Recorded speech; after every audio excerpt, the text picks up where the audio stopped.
Welcome back to the program. I'm Zev Brenner. It's always a treat to have Rabbi Pini Dunner with us. We're looking at the Haim Walder story, Was It Mishandled? And Rabbi Pini Dunner is the rabbi at the Beverly Hills Synagogue, but he's also, his family can trace their roots over 1,000 years in Europe's most prominent Jewish communities. He's a descendant for some of Judaism's most illustrious rabbis, including Rashi and the Maharal. Studied rabbinical seminaries in the UK, US, Israel. Began his rabbinic career in Russia. The assistant rabbi at Moscow's iconic Choral Synagogue. He later served as a rabbi in London, and he presided over the launch of the innovative Saatchi Synagogue for young Jewish professionals in London's West End. And he's a prolific writer and speaker. He lectures around the world. And his latest book is called Hearts and Minds, an original look at each parsha in the Torah. You can find it at iClus.com, by the way, and at Amazon. Rabbi Pini Dunner, thank you for joining us. Thanks so much. Thank you for having me on your program again. Well, since you come from Rashi, I'm looking forward to your commentary tonight. Thank you. I appreciate that. Thank you very much. Thank you. So you've written about the Chaim Walder story. For our audience that may not know, he is a writer. He's written 80 books, very popular children's books. And they found out that he's a molester and assaults women going back decades. He committed suicide. And in his funeral, he had over 1,000 people. Some of them refer to him as Zecher Tzal Gebracha, the memory of the righteous be a blessing. And it raised some questions as to how we're dealing with this situation, because we sometimes forget about the victims and the numerous victims, unfortunately, in this particular case, another case of sexual abuse. So in your opinion, did we as a community handle the story correctly? I think we is a very broad word. There's no we here. I think that there's, even within the Haredi community, there's many different strands and many different geographic locations. And I think it's broader than that. I understand from Israel that Chaim Walder was a very popular author. His books were bought by the Dati Le'umi community as much as they were bought by the Haredi community. And he was considered to be a star in terms of his ability to connect with kids via his writing. I truthfully, until this story broke, I'd only heard of him as a name on the front cover of books that my children owned, going back some 15, 20 years. So I didn't know who he was. I didn't realize that he was a significant figure within that community beyond the fact that he was an author. But as it turns out, we as a community, broadly speaking, have come up with many different reactions. There are those who have refused to acknowledge his guilt. There are those who acknowledge his guilt in private but refuse to acknowledge it in public. There are those who acknowledge his guilt but have no idea what to do about it. And there are those who are acknowledging his guilt and trying to deal with the aftermath of this dreadful story. So I think you've got a full range of reactions within the community.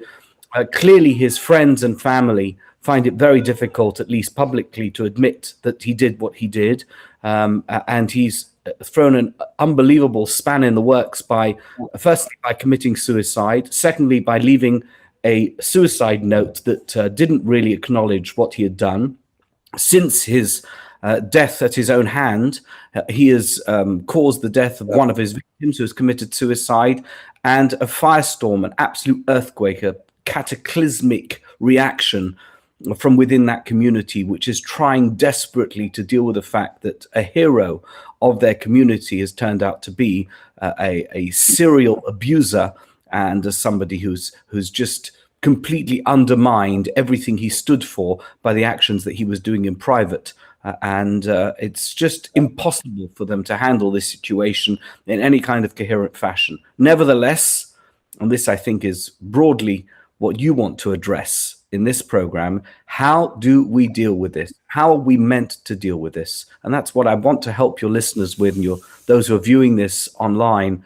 I'd like to help you, not as a great expert, but as somebody who is a rabbi of a community and who's written a lot about different aspects of community life, to try and help us come to terms with this fact and to see what we can do going forward. Well, I think the bigger issue, which goes and transcends Chaim Walder, Rabbi Dunner, is how do we deal with victims of sexual abuse in the community? Because for a long time, we didn't acknowledge them. And when stories came about, different prominent individuals, and this was true of the modern Orthodox camp or even the Shiva Haredi camp, we didn't really want it to be out there. We just wanted it to go away.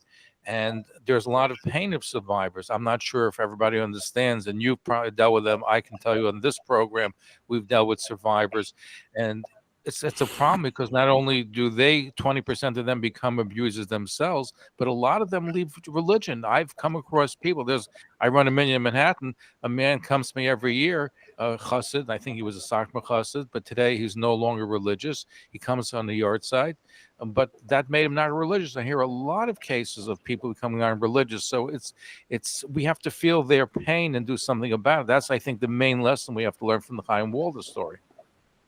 I think that it's important to use analogies. I think that if we knew that somebody was a victim of a serious physical assault, let's say they'd been beaten up or stabbed or hit and their limbs were broken and they ended up in hospital, I think that we would do anything, first of all, to help them. And second of all, we would do anything to find the person who had perpetrated this violent act against them. We wouldn't think twice about it. I think as a community, again, broadly speaking, the Jewish community is a very kind community. We want to help people who are victims. And within our community, we don't try and push things under the carpet in that way. When it comes to sexual abuse, there seems to be a blind spot. And we're not unique in this. This is something that's existed across. We always like to think of ourselves as being particularly special in the Jewish world, and from Jews, Orthodox Jews, want to think of themselves as being particularly special, even amongst those who are particularly special. We're not. We're just the same as everybody else. Sexual abuse is a very painful subject, in addition to which somebody comes from a family of a sexual abuser, you're going to find it very difficult to make a shidduch and to find their place in society. I can understand the concern to keep a thing like this quiet. And yet, abuse victims find it extremely painful that abusers, first of all, are protected by those in power, leadership, rabbinic leadership, non-rabbinic leadership, and second of all, that their pain isn't acknowledged and they're not validated. That can perpetuate the pain. It's bad enough to have been victimized in the first place. It's bad enough that they were abused sexually, sometimes repeatedly over many years. But then after that has stopped, they've managed to stop that sexual abuse from happening. They're not being acknowledged. They're not being validated. They're not made to feel that their victimhood has any meaning. And particularly because those who victimize them are still held up on a pedestal, whether it be a rabbi or somebody in the community. They're not in any way treated as if they are the perpetrators of this vicious crime against innocent victims, which is exactly what they are. It's no difference as if they've taken a baseball bat and hit someone over the head. It's exactly the same. So we need to see those sexual abusers. A Haim Walder is somebody who's walking around with a baseball bat and hitting people over the head, people who cannot defend themselves and protect themselves. And then he's hiding behind a persona of legitimacy in order to protect himself. And he's being protected by friends, by leaders, and by others. That has to stop. So let me ask you this question. Why do we turn the blind eye? This is something which, in the case of Chaim Walder, you look at some of the literature that came out for some prominent Rosh Yeshivas, he's guilty of adultery and idolatry and all kinds of sins, and he's ruined lives. So why are we not sympathetic? And some of this has been around for a while. We just refuse to believe it. Why do we have a blind eye? If we told that this person ate ham, we probably would throw him out right away. But yet when it comes to this, we turn a blind eye. Zev, I think that we have a bit of a Lashon Hara complex. That's what I'm going to call it. That we've been trained from a very young age not to speak ill of others, not to engage in tittle-tattle, and particularly in the type of Lashon Hara and the type of talk that could result in ruining somebody's life. And there is this fear that when you hear that somebody is a sexual abuser, that the story isn't true. And by publicizing it or by spreading that rumor, you will have destroyed that person's life forever. So there is a hesitation, first of all, from the Lashon Hara perspective, and second of all, from the perspective of ruining a person's life. I have to tell you that if you weigh it up, and particularly in the case of Chaim Walder, where we know now that more than 20 victims came forward, and one must assume that if there were 20 victims who are willing to come forward, and that's extremely painful for them, there must have been dozens more victims. If there were 20 victims, you can't get 20 victims or 22 victims, or whatever the number is, to lie in concert with each other. There's no such thing. You can't get, it's hard enough to organize two people to say the same thing. To organize 20 plus people to say the same thing is impossible. And therefore, if this is something which has so many evidentiary sources, there's so many people who are testifying that this person is an abuser, then there's no din lashon hara. In fact, we have another expression in Hebrew. Bi'arta hara mikirbecha. We have to remove this evil from our midst. That doesn't mean, by the way, that that the person has to kill themselves or anything like that. But they have to be reported to the authorities. They have to be dealt with by the authorities. They should go to jail. They should be punished, and certainly society needs to be protected from the evil that these people can perpetrate. And I think that the mistake that we make is based on our tzidkus, on the fact that we want to be righteous, that we want to do the right thing. We don't want to speak ill of others, and we don't want to ruin people's lives. But when you weigh that up against how much these abusers can ruin other people's lives, I think that we have to suspend our unwillingness to speak Lashon Hara and do the right thing and speak up. And certainly victims must speak up. They must go to leadership. And if they find... They're afraid when they go to leadership, Rabbi Dunner, that the leadership doesn't believe them. That's been part of the problem. Find leaders who do believe you. I get calls, and by the way, if there's anybody out there who's watching or listening to this program and you feel that you can connect with me or with Zev or with somebody else, you don't have to limit yourself to the rabbi of your community or to the parent who doesn't believe you. Reach out to others. I'm always ready to help someone if they are in need. It doesn't mean I'm an expert, by the way. I don't want to present myself as an expert because I'm not an expert, but I can put people in touch with sympathetic listeners and people who are going to be able to truly help them and assist them in the midst of their pain. And I want to say that I acknowledge every victim's pain. Any victim who's been the subject of abuse, sexual abuse, is in pain. And it's not pain that is limited to the time when they were abused. It's pain that endures for the rest of their lives. It's a fact. I've come across it and I know it's true. And therefore, find someone to talk to, whoever that person is. Don't close yourself up. Don't keep it inside. Don't keep quiet. Please speak up, and let's make sure that those people who are abusers are prevented from ever abusing someone like they did to you ever again. That's something that we can do, and we need to do it together. You can't do it on your own, but you should know that you're not on your own. The fact that Zev has got this program running means that Zev is somebody who's a public figure who cares about your suffering.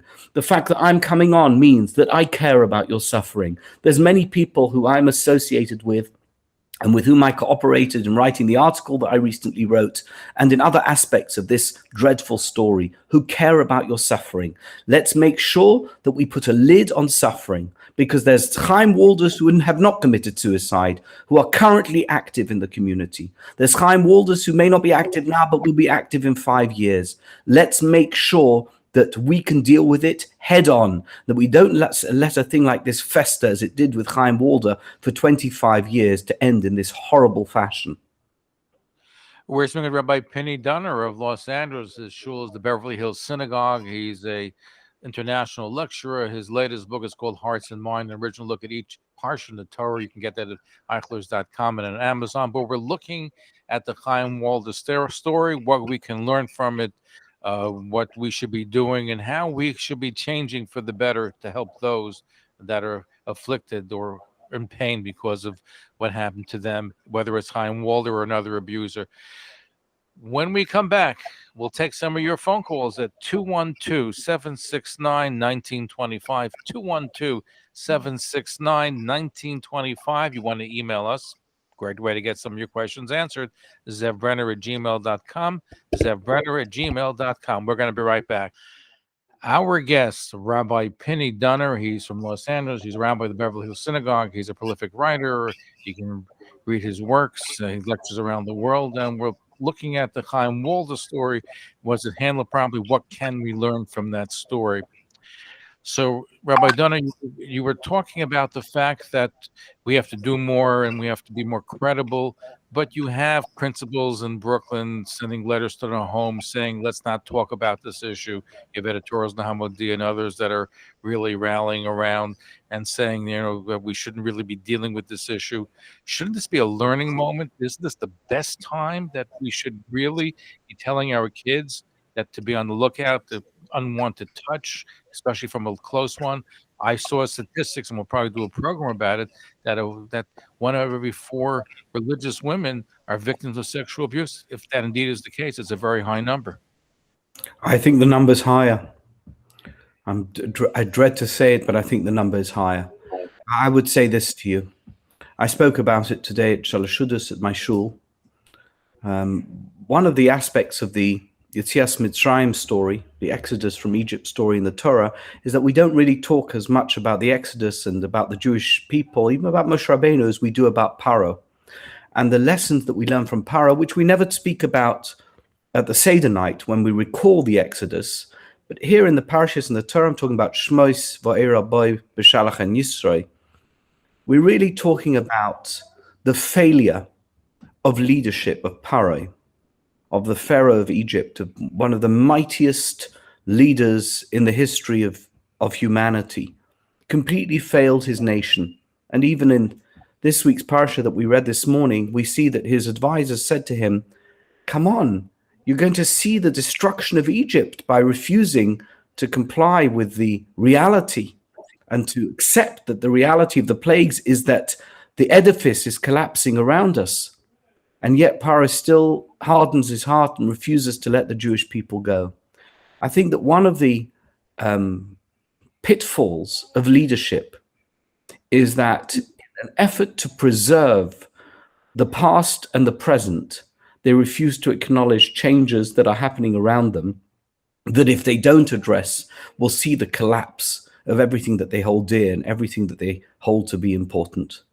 And I think that the Hamodia editorial by the editor is an example of that.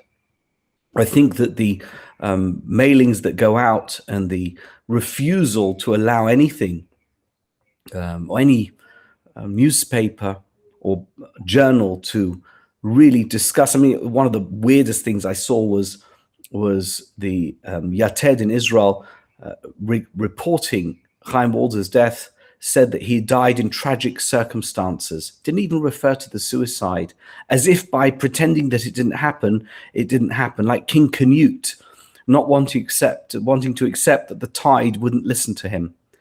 And that's what we're seeing in the leadership. And I think that the grassroots are aware of it. I think, I don't want to call them Paro's advisors, but there are those among the general population, even in the higher echelons of the general population, who realize that it cannot go on. And yet we see, there's conventions taking place, life goes on as normal, as if nothing's ever happened. And, there's rabbinic meetings and there's campaigns online raising money for this one or for that one. And the fire is burning and the city is burning. The house is burning down. And we need to do something to address it. We need to know that there's a huge problem. There's a real problem. It's not necessarily a systemic problem in terms of that the leadership wants sexual abuse to happen, which was the case with the Catholic Church, where they just didn't want to address it because it was so part of the system to allow it to happen. I don't think that that's the case. I don't think it's as insidious as that. But I do think that the leadership has a blind spot. They think that if they don't address it, or if they pretend it doesn't exist, or if they refuse to acknowledge it in public, that somehow the problem will go away or will deal with itself. There's no such thing. You can't stuff the toothpaste back in the tube. This is it. The Chaim Walder case has erupted onto the scene. We now know that there are people in the community who can operate in this way, who can abuse victims on an ongoing basis, and that they are not being addressed. We must change the way we deal with this stuff. We can't have editorials like we had in the Hamodia. We can't have leadership telling us that there's no problem, or that you can't talk about it, or that your children aren't allowed to know. There's no such thing. I want my children to know that there's people out there, people they trust, people that they might think are their friends or family, who might be doing things to them which aren't allowed. I want my children, I want my grandchildren, I want my friends' children and grandchildren to feel comfortable to talk about that, so that we can nip it in the bud and make sure that it doesn't happen or cause the type of trauma that is going to last for life for those victims. Correct me if I'm wrong, Rabbi Dunner. It seemed to me that prior to the suicide of Haim Walder, prior to that, I mean, there was some progress made. You had publications that stopped carrying his articles, or they wouldn't sell his books. You had prominent institutions that came out. Once he committed suicide, I think the things went back where people say Lashon Hara, he killed himself. They felt guilty. Was there a change once he committed suicide? I think that there's a certain immaturity and inexperience in the leadership of the community. That's my thinking here, and that they didn't recognize the extent of it. You know, unless you've come across sexual abuse and you've dealt with it and you've seen it in its rawest form, and I as a rabbi have come across it, both in terms of people who've come to me for help and in very personal terms, members of my family who have suffered from abuse. Unless you've come across it, you don't really realize the extent of victimhood and how painful it is for victims not to be acknowledged and validated. So, for example, the fact that the chief rabbi of Israel went to the Shiva, which he said was an innocent, caring move on his part because he was concerned for the feelings of the widow and the orphans. How do you live in such a bubble? How is it possible not to understand that the fact that you're visiting a Shiva validates the person who died, which means that victims are going to be offended. Victims are going to think that leadership don't care about our feelings and the suffering that we have to go through every single day. And every time even a picture of Chaim Walder appears in an article, it's painful for a victim. And I just think that we need to change the paradigm, and we need to be open to the fact that we've been doing things wrong. And not all of us, and some of us perhaps have been trying to do things right, and we get it right 90% of the time, or 80% or 70%, but at least we're making an effort. I think there's people who don't want to make the effort, who refuse to acknowledge that they've been doing anything wrong, who think that just because they've got good intentions, that therefore that's enough. It's not enough. We need to be listening to the victims. We need to be listening to experts. What is it that we need to do to make sure that this problem is addressed fully in a robust way, so that we can make sure that we minimize it? We'll never stop sexual predators from doing what they do. It's impossible. But at the very least, we can minimize the damage that such people can do, and we can address it when they have done the damage that they've done. Let's take from phone call. Let's go to Saul in Flatbush. Go ahead, Saul in Flatbush. Yeah, hi, good luck, Zev. Good luck. Yeah, a really good program. I'm happy that you have your guest on who's speaking the truth courageously. This is a really sad state of affairs. I mean, you know, we have lots of kiruv organizations doing wonderful work, but the amount of damage that something like you have a Rosh Hashiva from Ponevezh, the Citadel of Torah, you know, seem to be more worried about the Lashon Hara aspect of this. I mean, it says Torah Hashem machkimas pesi. He obviously steeped his whole life in Torah, and this is the pearls of wisdom that came out of his mouth. I mean, it's unbelievable. I'm reading his written statement. He's worried. He says that victims should try to deal with it in confidentiality. Well, guess what? I want to remind your listeners that until a day before New York, I forgot which magazine, had an expose on Yehuda Coco, until the day before that expose, that's what it took for Lipa Margolis from Torah Tamima to fire this man. So when we fix that problem, then we could talk about how we're going to do this confidentiality. And the Ated Neman, in Israel version anyway, puts Zichrona Levracha on that, on this person who passed away, who killed himself. I mean, you know how much damage this does to a person that wants to consider becoming frum, or even the people that are getting turned off from this? It's outrageous what goes on here. So you raised an interesting point. I want Rabbi Dunner to address that. Yes. Is that some people may be turned off to religion when they see this kind of stuff happening. I'd like to get your reaction to that. Well, first of all, Sol, you're absolutely right. The insensitivity of such a statement is so dramatic. It's so strong. It's like it hits you on both cheeks. It's not possible to understand how a man who has the wisdom of Torah learning could say something which seems so unwise. And I want to respect him, and I want to hold him in high esteem. And yet he's saying something which is causing me to gag, causing me to feel so upset. So how do we reconcile those two things? As you said, you're meant to be a chacham if you study Torah. How can it be that you say something which doesn't display that chachma? And I think it's the fact is that with all the Torah training in the world, unless you have expertise in that field, you're just not going to know how to deal with that situation. I'm going to give you an example, and then I'm going to address the religious aspect of your question. You know, I always tell my accountant that I'm much more intelligent than him. I'm much cleverer than him. But when it comes to tax returns, I rely on him 100%. Do you know why? Because I never went to accountancy school. And therefore, I'm not a CPA, and I can't do my own tax returns. When it comes to expertise as to how to file tax returns, I use my accountant. The same thing with a doctor. Could be that I'm much more intelligent than my doctor. I may have a better memory. I can certainly create a pill much better than my doctor. But when it comes to diagnosing a medical issue, my doctor knows much more than me. When it comes to victims of sexual abuse, there are experts in the field. They need to be consulted. They are the ones that know. They're the ones who deal with it every day. In New York, you have an organization called Amudim that deals with all kinds of difficult situations for those who are on the fringes and margins of the frum world. Go to the experts. Go to Rabbi Tzvi Gluck. Go to the experts who work for Amudim. Discover what it is that needs to be done in a situation where there is sexual abuse. Don't rely on the fact that you've been through Shas 6 times and you know how to make a laning and a tosfos in the Dorim. That's not going to help you deal with victims of sexual abuse.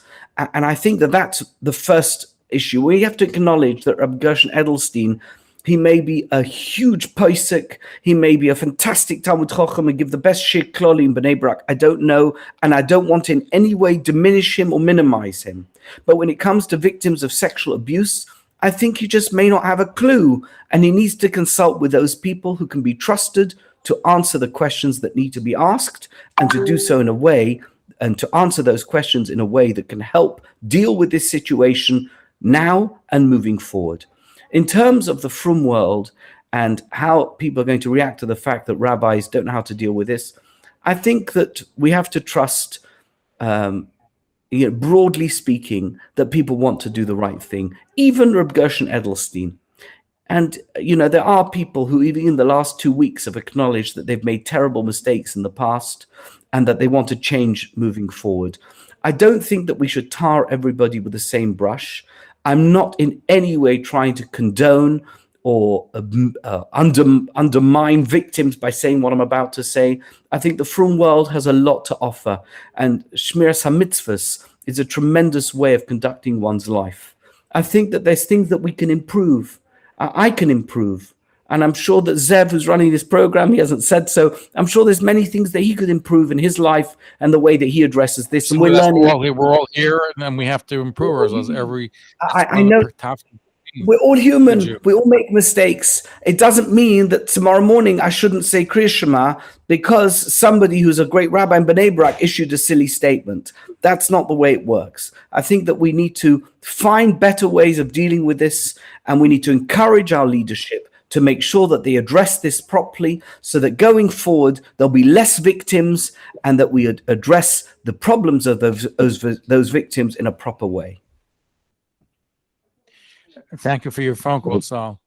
Thank you. Good to hear from you. Call back. By the way, before we Good get to day. our next phone call, Rabbi Dunner, I think there's a saying of the Vilna Gaon. Somebody was eating ham or pork and bread, so the Vilna Gaon said, "Yes, he still has to make a bracha on the bread."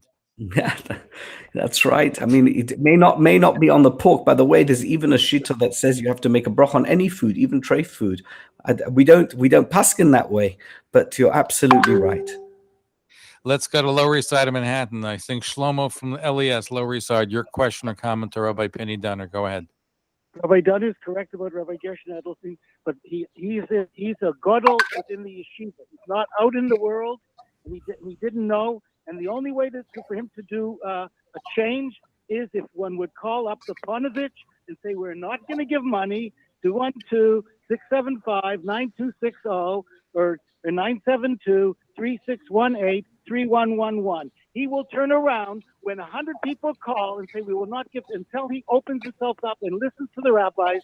The one who killed himself had an opportunity to come to Beis Din, and he didn't go to Beis Din, and he made himself into a martyr. And Rabbi Edelstein has to open himself up to the truth and say the following: I've made a mistake. Rav Moshe Feinstein admitted a mistake. He had lined up all his books on Rishonim, and his son-in-law, Rav Shishko, my Rebbe, at the beginning of this year, said something. He closed up all his books because of the truth. He could not go forward. When the truth is facing you, you have to admit it. And Rav Edelstein is a gadol who will admit that he made a mistake if he's known about it. And the pressure can be from finance that will do it. Otherwise, it doesn't work. I'm going to let in the interest of time, let Rabbi Pini Dunner respond to you.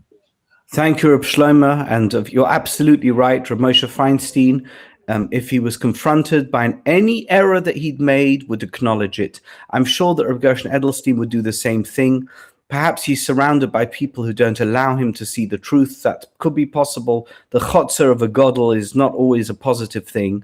I think that we need to think for ourselves. We can't always rely on what's referred to in the frum world as Das Torah, because as I said earlier, even Das Torah, when it comes to doing their tax returns, need to go to an accountant. I think we need to rely on experts, psychiatrists, psychologists, therapists, people who deal with sex abuse on a day-to-day basis. Those are the people we need to be consulting. We shouldn't be looking to Mrs. Ruth Lichtenstein writing an editorial in the Hamodia. We shouldn't be asking Rabbi Gershon Edelstein to get involved in such sordid matters. We need to be asking the experts, how do we deal with this? And if a Chaim Walder appears in our community, we need to go to the police. And if a Chaim Walder appears in our community, we need to be telling our children. And if a Chaim Walder appears in our community... Part of the problem is that there is some in the more from world where if they're told if you see a case of sexual abuse, you shouldn't go to the police, go to the Rav. You know, the fact is, Reb Gershon Edelstein is 99 years old or 98 years old. Why would I want to bother him with such matters? When it comes to perhaps some grave and important political matter to do with the Haredi community in Eretz Yisrael and how it relates to the Israeli government or to some government edict, perhaps we should go and consult with him as Das Torah. I'm not going to get involved in that. But when it comes to a sexual predator in the frum community who is harming kids, who is having relationships with married women, I'm sorry to be so blunt and to present it in such a stark way, who is doing things which are awesome in our Torah, legamra, we need to address it by going to the authorities and by going public. That's the way it needs to be done, not by consulting with a rabbi who's going to be concerned with how it's going to affect his yeshiva and fundraising, and the other children might not come to this place, or that some of his families might not like him, or I don't know. They have every cheshbon under the sun. There's no cheshbon. When you see something, when the halacha says habar lahorgecha hashkem lahorgoi, it's as simple as that. You don't have to go to court. If somebody comes to kill you with a knife, you take out a knife and you kill them, or take out a gun and shoot them. That's what you have to do. That's the halacha. Chaim Walder was a habola horgacha. He was coming to kill people. Hashkem lahorgoi. Don't run to Rav Gershon Edelstein. Don't go to Mrs. Ruth Lichtenstein. What you need to do is go to the police, make sure he's arrested, make sure he doesn't present a clear and present danger to any other victim. That's what needs to be done. You know, we've been criticizing, or at least seen a little critical of some of those leadership that refuse to acknowledge the dangers and the problem, but we should acknowledge Rabbi Moshe Meiselman, the esteemed Rosh Yeshiva of Torah Moshe in Jerusalem, who basically said that he's a Rasha Marusha, which means an evil person, absolutely without question. And he said that he took his own life, makes him a murderer. He killed himself. And he said, if you really want to be vindicated, you don't kill yourself. You really go out there and try to ascertain your innocence. The fact that he committed suicide showed he was guilty. And he said that this has been going on for a while. They've been known for years about this situation. I'm going to say something particularly strange, you may think. But all these people got up at his levaya and say how terrible it was that he died, and what a great person he was. The day before, a recording was released in which he expressly said, explicitly, I'm going to shoot myself if whoever the woman he was speaking to didn't comply with what he wanted her to do. Was there any suicide watch in Bnei Brak? Did anyone go to his house to protect him? Did anyone make sure that he didn't have a gun? What type of community is this that allows a person who they consider to be a hero to kill himself? How is that even possible? And he is a murderer. He murdered his wife's husband, and he murders his children's father. What type of person is this? A narcissist that even in his suicide note refused to acknowledge the pain and the suffering that he had perpetrated against victims. What type of person is that? And how is it that this community that seems to express all this love for him, Zeichet Tzadik Librocha, they could have made sure he had no gun and didn't kill himself. Clearly, they didn't care that much about him. But afterwards, when they said all those wonderful things about him, they didn't care about his victims either. What a dreadful scene. I'm ashamed. I'm ashamed to be associated with those people. We have a few moments left. Rabbi Pini Dunner is our guest. What is your position about having his books in one's home? Should one continue to read his books, or should one not have it in your home? I definitely think that those books need to be removed. They were written by somebody who was obviously not of sound and right mind from the hashkafa that we consider to be important. And he also, just by having the book on the shelf, if a victim would ever come into your home and see that book, they would have tremendous pain. It would cause them enormous suffering. There's no reason to have those books. Let's find writers whose hashkafa is correct and whose record book is unblemished. Let them write books. Let them give over whatever it is that we need our children to read in a way that it can be read and should be palatable and welcomed by the next generation. We mustn't have the writings of a Rasha or bi'arta hara mikirbecha. It's as simple as that. And by the way, I believe the Rosh Yeshiva that I quoted before, Rabbi Moshe Meiselman, said if Hitler wrote a book, including books about children, where that would help kids, would you read the book? So why would you read Haim Walder's book? Pretty strong language that he used regarding the books. Yes, I'm always loath to use the Holocaust as an analogy, but I understand what he's saying. I promise we'll take some email questions. Here's an email question. Why was it a Mizrahi-type rabbi take on the Haredi community? Why was this case not given over to Bezdin B'nai Brak or Meir Sharm, who also great Rabbanan spoke out against this Rachi? Okay. Well, the answer to that is very simple. Yeah. I understand the question. Why is it that Haredi didn't take on this case? Because not one Haredi Bezdin wanted to touch it. It was, as far as they were concerned, mukta machmas mius. It was something that was toxic. They didn't want to get involved with it. So it had to be a Dati Le'umi rabbi from Tzvas who addressed it, and in a clumsy way. It wasn't dealt with in a professional way, and even had found him guilty. I don't know what the results would have been. It wouldn't have meant much because it wasn't a proper din Torah. But the reason is because there is no system in the community in Eretz Yisrael to deal with sexual abuse. That has to change. From now on, going forward, there needs to be a movement to change the way the frum leadership deals with sexual abuse and with sexual abusers.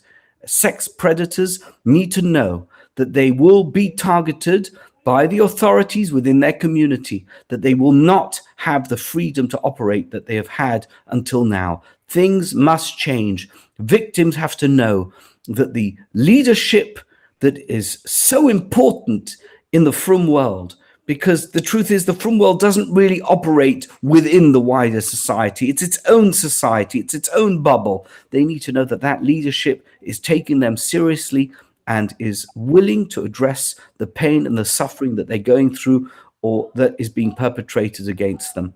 And that's the way that it needs to be addressed. And no more should Rav Shmuel Eliyahu in Tzfat deal with a problem that's not part of his own community. It needs to be Rav Karelitz's Bezdin in Bnei Brak or the Badatz in Yerushalayim. There needs to be a total change in the way these problems are addressed and dealt with. Here's another email question. That Chaim Walder was in charge of investigating sexual abuse in Bnei Brak. There you go. That's what happened. So how could this be? Predators always find ways of making sure that they're at the center of the action. That's what they do. They're brilliant at it. They're sociopaths. That's what they do. And you need to be suspicious of such people. And there were suspicions. 10 years ago, people were coming to complain about Chaim Walder. And he managed to shut them all up because he was a bully and he was a terrorist. And he was doing everything that he could to silence those people who were trying to expose him. It cannot happen again in the future. We must do everything we can to make sure that sexual abuse is erased from our world. We're out of time. Rabbi Pini Dunner from Los Angeles. May I recommend your book? I enjoyed it on the Parsha Hearts and Mind, an original look at each Parsha in the Torah, available at iClus.com and on Amazon. And he's the rabbi of the Beverly Hills Synagogue in Los Angeles. Thank you for joining us. Look forward to having you back to talk about some important issues. And I appreciate, and I think we appreciate the fact that you're speaking out on a topic which needs to be spoken about and addressed, and hopefully change will come about, because we shouldn't be doing another story a year from now or 6 months with somebody else that's prominent, that's discovered that is abused and was protected. We really have to make some changes for all of us, for our children's sakes. Reb Zev, I want to tell you that you're wonderful for having a program like this. You're doing wonderful work, that you're willing in the frum community to address topics that are not being addressed in other media outlets. I have the greatest and utmost respect for you, and thank you so much for having me on your program. Thank you. Look forward to having you back. Shavua Tov. Great job. Rabbi Pini Dunner. By the way, your Yablona Rebbe story was a fantastic one. I know people still talking about that. Okay, when we come back, we will hear the latest news from Israel. We'll also speak to, we're going to also speak to